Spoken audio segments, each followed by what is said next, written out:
เจ้าก็เคยเห็นกินให้ทีมงานกินอยู่บ่ ขัวไก่มื้อนั้นแล้วซิมเบิ่ง ขัวไก่ เขาเบาบุญกินเขาบุญบ้านปลานะ จักคนได้กินชิมือเจ้า 3 บ่าวบุญบ้านป่าไผอีก แล้วยังตุนบ่ บ่าวตูน แม่น บ่าวตูนบ่าว ลุงเฮิม ลุงเฮิม ซิมหน่อยหนึง บ่าวยาวเด้อ กาเบาลี่เราซิมหน่อยหนึง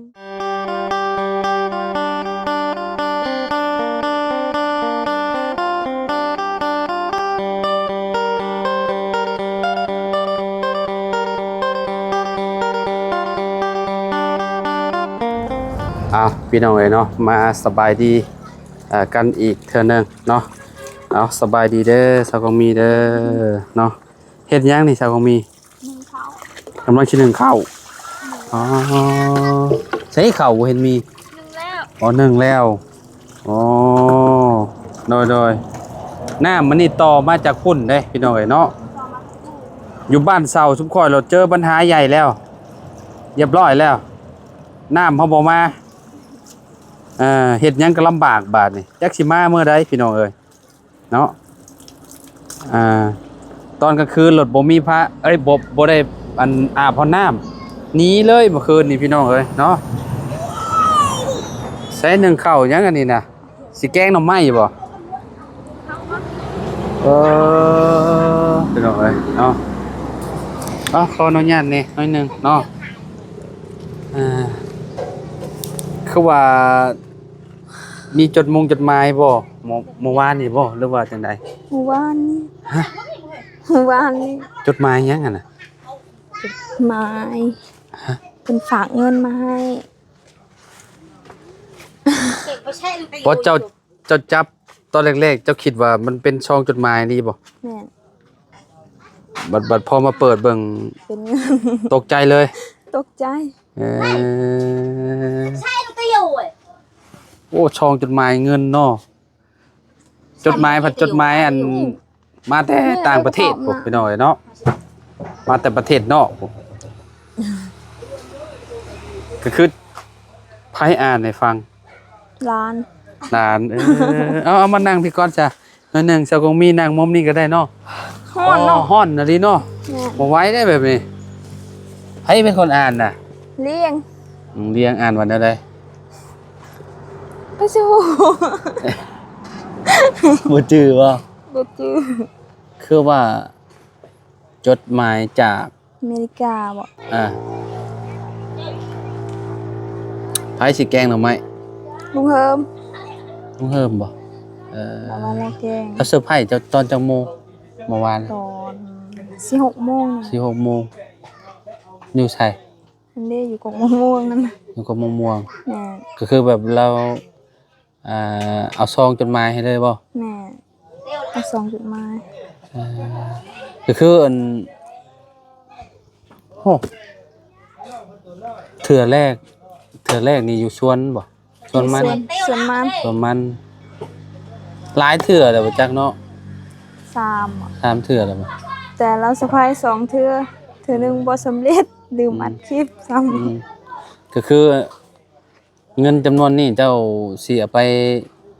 เฮ็ดหยัง เอาไป เดี๋ยว ไท เป็น ย ไงเพิ่น สวนว่าสิปลูกข้าว สิปลูกข้าว แม่ สิจ้างเจ้าไถสวนให้บ่ แม่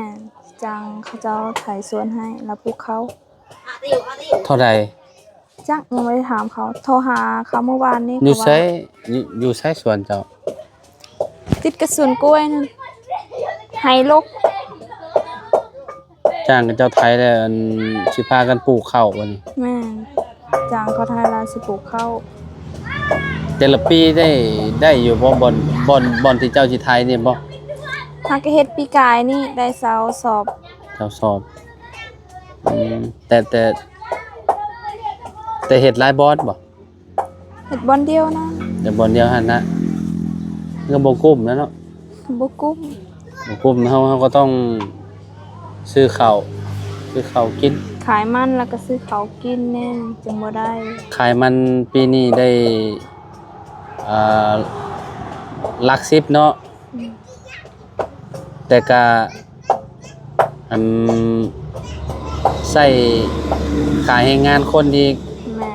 ขายให้งานคนอีกขารถเขาเจ้าเอาไปขายให้อีก ค่าพอร์ตอีก ขาพอดอีกบ่ได้ เหลืออยู่กับบ่หลายเนาะก็ไปซื้อข้าวมาเพิ่ม ซื้อข้าวมาเพิ่ม ชุมเจ้ามีกันอยู่ในเฮือนนี่จักคนนะที่ว่ากินข้าวรวมพากันน่ะคือแบบครอบครัวใหญ่บ่ ครอบครัวใหญ่ 7-8 คน 8 คนเนาะก็คือวันเบาดีแล้วก็มากินข้าวอยู่พี่เนาะ กินข้าวอยู่พี่ ข้าวอยู่พี่แต่ครอบครัวน่ะได้สาเราก็ออกต่างแล้ว เรา ว่า ออกตั้งแล้ว เราเฮ็ดกินเองแล้ว แม่นแต่คือทางพ่อน้องเลี้ยงนี่ยังบ่มีเหือนได้เฮ็ดเพิ่นก็มากินอยู่นี่ ก็กินอยู่ในเฮือนแม่นี่เนาะ แม่คันว่าเพิ่นได้เฮือนต่างหากแล้วก็ได้อยู่ต่างกันตอนนี้เพิ่นยังบ่ได้เฮือนก็เลยมากินอยู่นี่ เราก็ยังอีกอย่างแล้วก็ยังบ่มีครอบครัวเนาะ แม่ เราก็ชายโสดนะพี่น้องเนาะ คันว่าบ่มีครอบครัวก็ยากคันว่ามีเฮือนอยู่แล้วก็อยู่ต่าง ก็ต้องอยู่ต่างติ แม่นแต่นี่ยังบ่มีเฮือนอยู่เลยอยู่นำกัน สิบ่ให้ป้าเป็นเปิดเลยเหรอ ตะกี้ยังว่าอยู่เฮือนหลังนี้เนาะ แม่ ตอนอยู่กับเมียน่ะอยู่เฮือนหลังนี้ โดย คะแนนผมมันบ่ห่างก็อยู่ได้ก็เนาะ อยู่ได้ เพราะว่าเราปะหลายปีเด้มันลดเป็นเฮือนห้างมันเลย ไปสิ อันปวกเปียกก็ขึ้นบ่ล่ะ จะจุ จะมื้อได้แล้วมันสิล่มนี่เนาะก็บ่ได้อันลื้อลงบ่เนาะปะเม่นมานี่เลยเนาะ พระแบบนี้ อันว่าเวลาลมมาแล้วยันมันลมพัดลมเนาะมันบ่แน่นเลยแต่ก็เคยเห็นกินให้ทีมงานกินอยู่บ่ ขัวไก่มื้อนั้นแล้ว ฮะ ซิมเบิ่ง ขัวไก่ เขาเบาบุญกินเขาบุญบ้านปาน จะคนได้กินชิมือเจ้า 3 บ่าวบุญบ้านป่าไผอีก แล้วยังตุนบ่ บ่าวตูน แม่น บ่าวตูนบ่าว ลุงเฮิม ลุงเฮิม ซิมหน่อยหนึง บ่าวยาวเด้ ตาเบาลีเราซิมหน่อยหนึงบุญบ้านปาจักบ่ยาวกินมื้อนั้นลืมแล้ว บ่าวคือเฮานี่ยังบ่เคยกินชิมือแล้วดอกพี่น้อยเนาะเคยกินแต่ แกงหน่อไม้น้องเลี้ยง ครั้งแรกที่ มื้อที่2บ่หรือว่าแนวใดที่น้องเพิ่นแกงให้ทีมงานชิมอะนะพี่น้องเนาะแต่ว่าเจ้าเฮ็ดเป็นเบิดเนาะอาหารการกินเนาะ เป็นแต่บ่แซ่บ ฮะ เป็นแต่บ่แซ่บ คือว่าจังซั่น ว่านั่นนี่ บ่แบบพ่อแม่นี่ก็เคยกินอยู่แล้วว่าสิมือเจ้า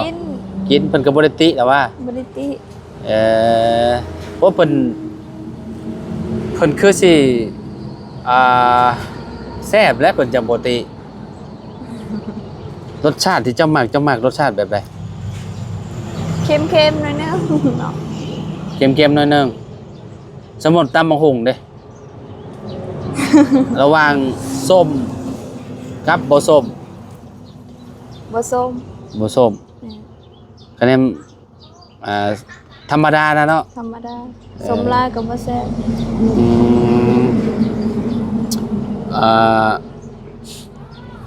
ค่อยนำก็คือการชมบ่ต้องสมแฮงแปลว่าอยากกินแบบออกแบบรสจัดแน่นอนนึง สมลายก็บ่แซ่บ เค็มหลายก็บ่แซ่บ เค็มลายก็บ่แซ่บเอาพอดี พอดีเนาะกลางๆเนาะ ตรงกลาง ก็คือกันนั่นแหละซะ บ่ได้แตกต่างกัน คือกัน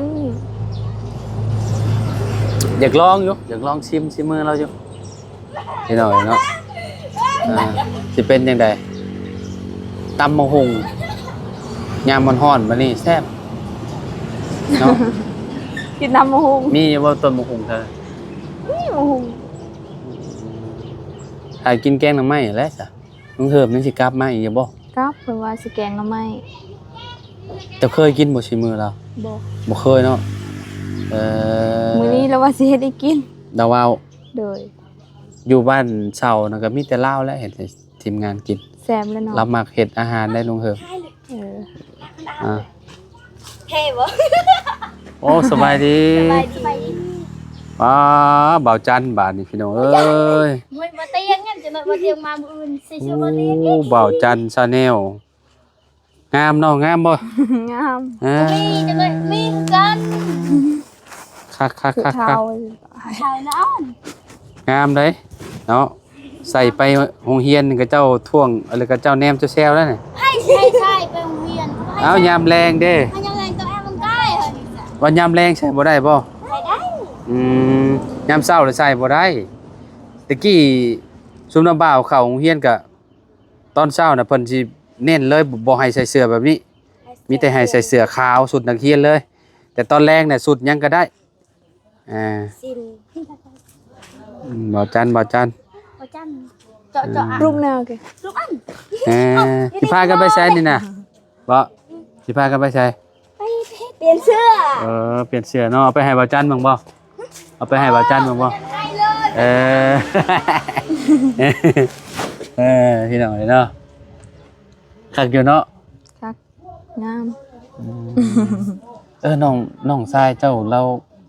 เฮ็ดเวียกได้จักปีแหละ 3 ปีเนี่ย3 ปีแล้ว เราเฮ็ดเวียกหยังก็ เราไปเฝ้าของงาน เอางานหม่องเบาดีอยู่ครับบ่ โดย2ไอ้น้อง เขาให้เดือนเท่าใดฮะน้อง 2คนนะ น้องเจ้าหั้นแล้วผู้เดียวหั้นแล้ว ผู้เดียวนี่มีแต่ล้านป้าย หันกว่า แม่น เปิดสิสิ้นเดือนเนาะ แม่นเพื่อสิ้นเดือน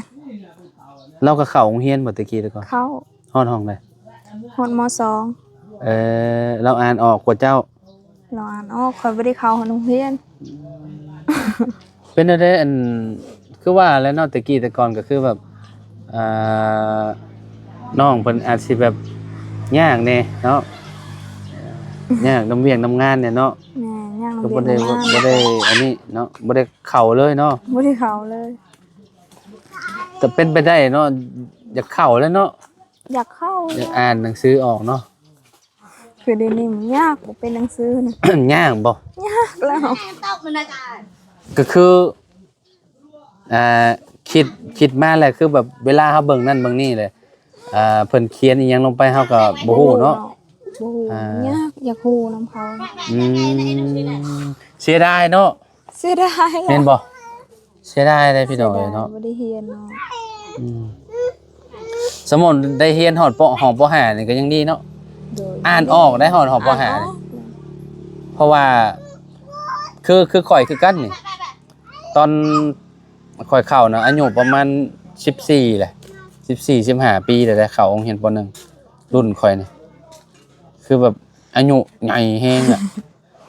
แต่คุมื้อนี่ก็คือแบบรุ่นลูกรุ่นหยังเฮานี่แหละพี่น้องเนาะแต่ว่าอายุประมาณ10ปี11 12เนาะเขามอได้11 12 13ปีเนาะ 2 3เข้ามอแล้ว ก็คือนี่แหละนี่จังหน่อยชุมน้องๆเพิ่นแหละเนาะที่เข้ามอนี่ เข้ามอ เขาหม้อและทองอันน้องเต็งจริงกับน้องอันน่ะน้องเลี้ยง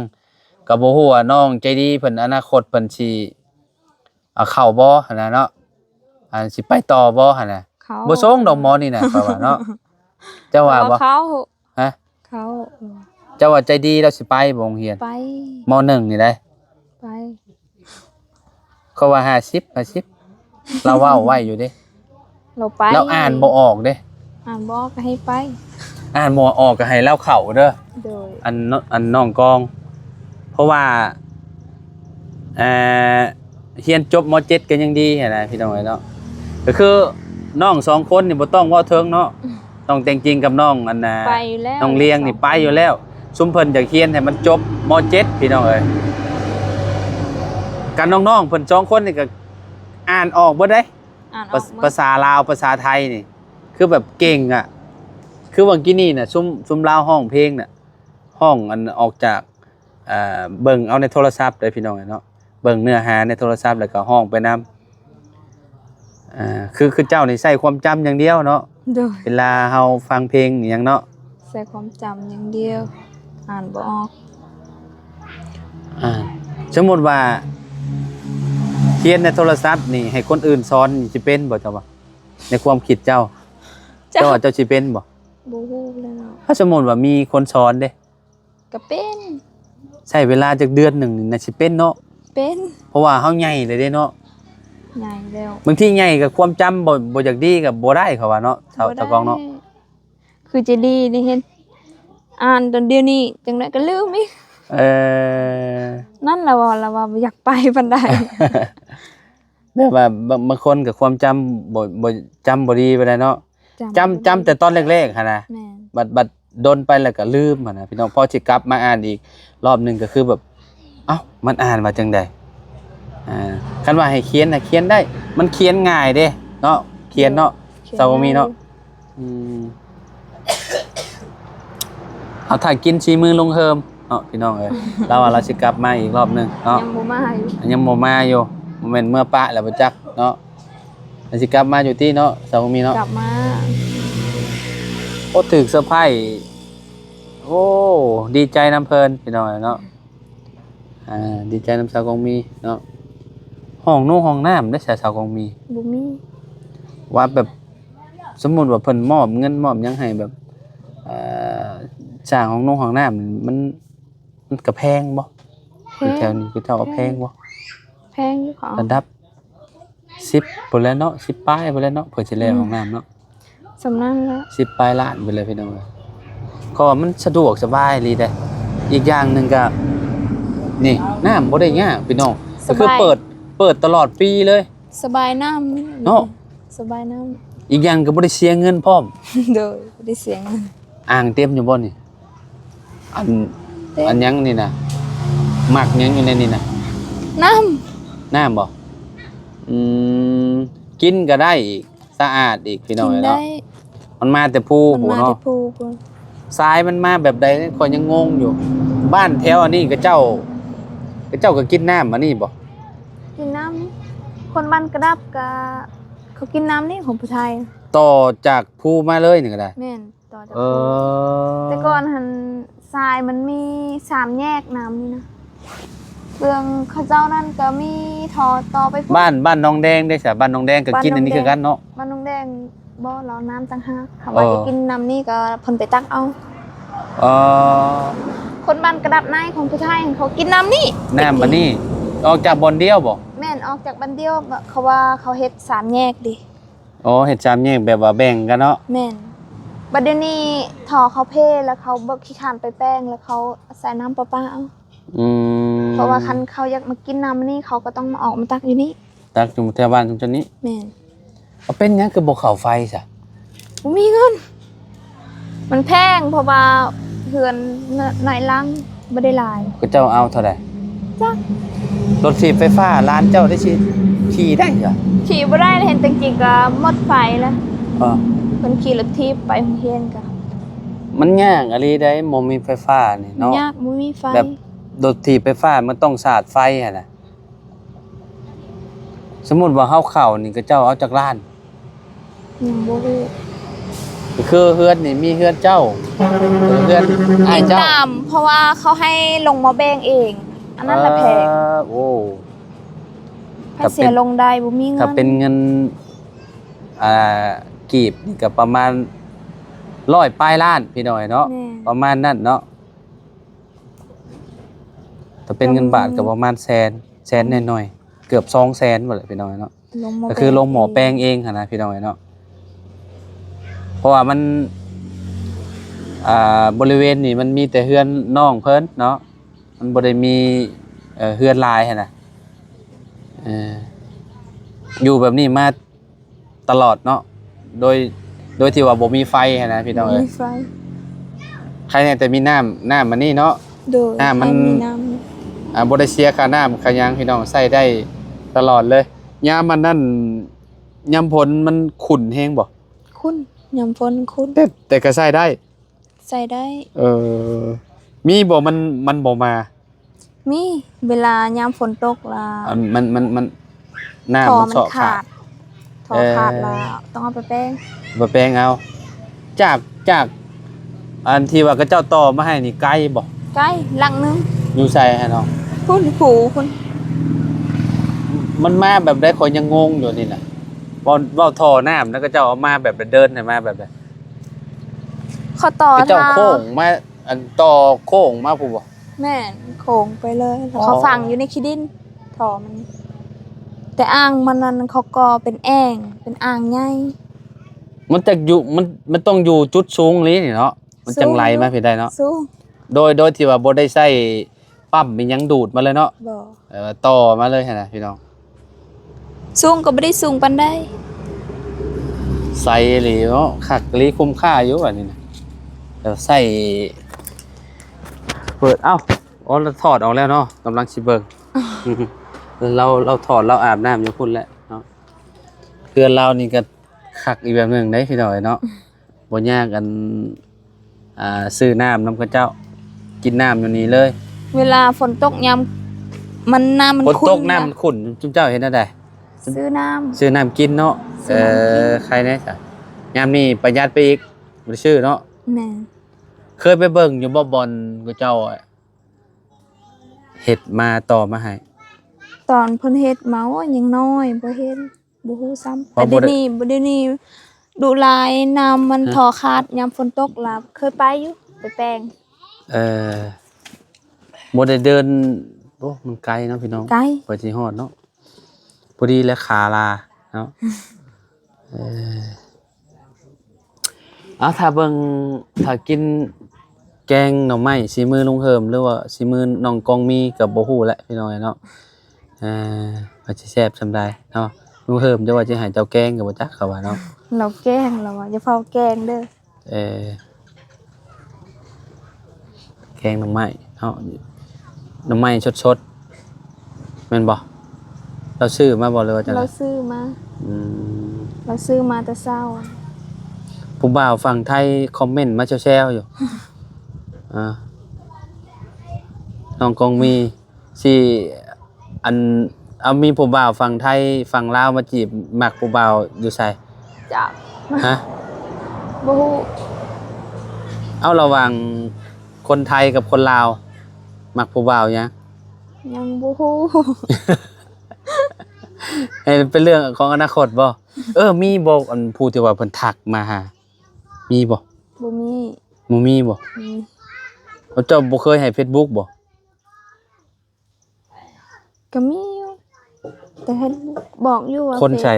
ซื้อยังก็เขาบ่ได้ทักมา เมืองนอก บ่เห็นเขาทักมา บ่มีคนทักบ่ บ่มี เอาเจ้าบ่ลิ้นอยู่ Facebook เนาะ ลินอยู่ แต่ว่าบ่มีคนทักเนาะ บ่มี คือว่าจังซั่นเนาะบาด เฟซก็หายไลน์ก็เงียบบ่ บ่มีเนาะบ่มีคนทักมา พี่น้องเอ้ยเนาะเอาเนาะอันเนื้อคู่ยามมันสิมามันก็มาแหละเนาะน้องเนาะบ่ยากดอกน้องคงมีเนาะ อืม คู่มื้อนี้ก็บ่ได้มีคนมาล้มเลยเนาะ บ่มี ทำหม้อยอยู่เลยพี่น้องเอ้ยขูดอันนี้เนาะแต่ละมื้อเนาะน้องเนาะ ขุดยาง ขูดจนแล้วว่าเขาจะมาหับเอา ขุดจนแล้ว อ๋อหนูขึ้นเฮือนมาแล้วเขาว่าเอาไว้ในกล่องตารางมันเมื่อวานนี่ก็เห็นอยู่หนูตัวน้อยๆนะหลายอีหลี เข็นก็ยาว บ่กัดเสือนอนบ่ กัดแล้วคำว่าปลาบ่ดี